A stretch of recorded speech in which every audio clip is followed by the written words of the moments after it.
Hello everyone, this is Scott from Pyvot. Wanted to say hello and also speak about one of our products, and it's the SunshellHILIC column from Chromanic Technologies. And what I'm going to do in this brief presentation is highlight the technology, speak about the applications, and also note some of the comparison data as well. I'm going to jump right in, but if you have any questions about this product and anything else we offer, please do let us know. But to start off, we have the stationary phase. This column has two stationary phases. We have the HILIC-Amide stationary phase, and to the right, we have the HILIC-S or bare silica stationary phase. The HILIC-Amide stationary phase consists of an amide and a hydrophilic group. And this stationary phase is more polar than that of an individual group. And the stationary phase, or the bare silica stationary phase, is highly recommended for separation using LCMS. We're going to move on here to separation of nucleic acid bases. We're going to speak about the application, but we're going to actually compare the SunshellHILIC-Amide column to that of the Acentus Express OH5 and the Acentus Express HILIC column. A few things to note in this, and again, we're using core shell columns for all of them. A few things to note, though, if looking at retention time, the SunshellHILIC-Amide column has the longest retention time compared to the others. And then if we focus on peak number 5, cytidine, you can notice that the SunshellHILIC-Amide column has a 30% higher retention factor than that of Acentus Express OH5. We're going to look at some other applications as well, and this is separation of water-soluble vitamins. And we're going to look at the SunshellHILIC-Amide column.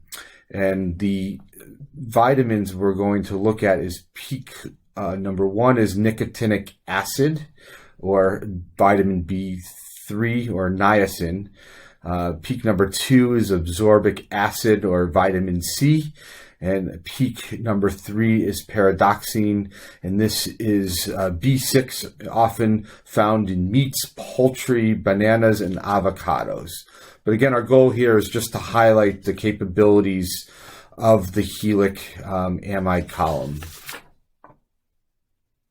The next is separation of artificial sweeteners.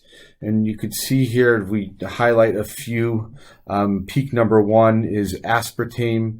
Peak number 2 is saccharin. And peak number 3 is acesulfame potassium. Again, just speaking about the SunshellHILIC-Amide column and its capabilities of separation of artificial sweeteners.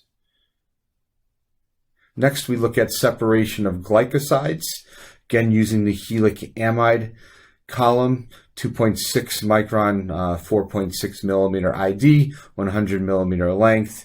You can see the glycosides, 4 of them, noted on the bottom.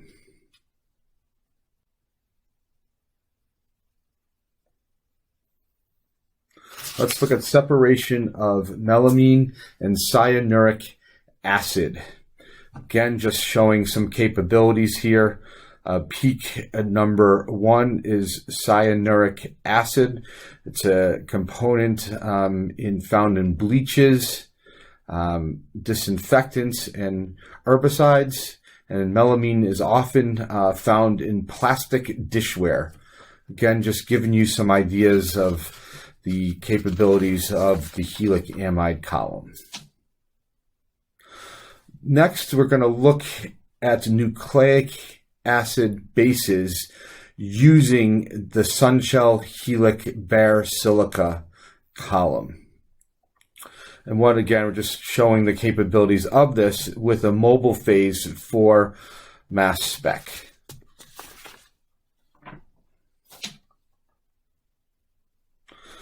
We also wanted to look at the HILIC column in comparison with reverse phase columns as well.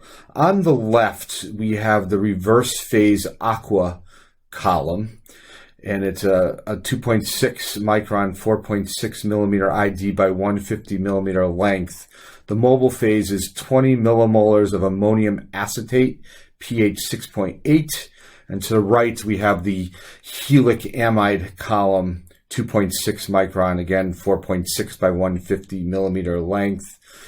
The mobile phase in this case is 20 millimolars of ammonium acetate, pH 6.8, the acetonitrile. You can see with the HILIC-Amide column, you see a highly sensitive MS detection, and this is mainly due to the concentration, or the high concentration of organic solvents in the mobile phase. But two things to take into consideration here, though, is the HILIC-Amide column takes longer to equilibrate the column, and also number two, the sample must be dissolved within the mobile phase. Let's go on to the next one as well. Looking at separation of neurotransmitters. We're going to look at three columns here. On the top, we have the SunshellHILIC bare silica column, and to the right, we have the SunshellHILIC-Amide column. And on the bottom, we look at the Sunshell reverse phase aqua column. Some things to look at. You can see that the selectivity between the two HILIC columns is a little different. And also just something to note in comparison is if ammonium acetate is used for LCMS, we highly recommend the HILIC bare silica column for LCMS applications. But again, the selectivity between the two is a little different.